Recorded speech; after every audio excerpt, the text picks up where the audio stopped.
Typo Negative versus My Morning Jacket, Elite Eight matchup of the 400 albums turning. Got two albums that I would rate an A, at least a 9 out of 10. We've got Typo Negative's Bloody Kisses going up against My Morning Jacket's The Waterfall, Part 1. So, I love both these albums.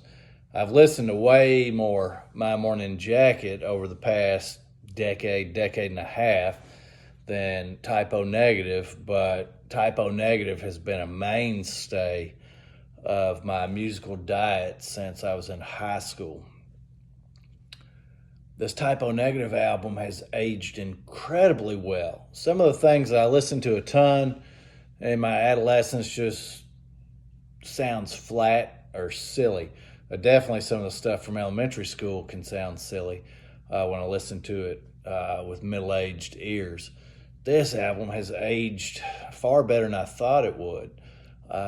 It's a fascinating album because it's got multiple topics, themes, but it's very cohesive. You got like the vampiric goth metal, and I was thinking about this driving home from work. I don't remember any goth metal before this album.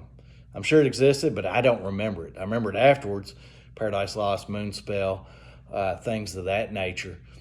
But you've got the vampiric stuff, and you've got the satirical stuff that's kind of poking the bear, which harkens back to Carnivore and their debut album. And then you've got the interesting, at times droney, soundtracky stuff with the genius cover of Summer Breeze, which Peter Steele wanted to change the lyrics entirely. Then you got My Morning Jacket. The Typo Negative album was recorded in under 2 months. The My Morning Jacket album took over a year. They stayed in a house out in California. They bonded. They got to know each other better, but then it was finished and recorded again in multiple studios, and they had enough for 2 albums. And that's part of the problem. It's not as cohesive. It doesn't flow as well. I really love it. It's a phenomenal album.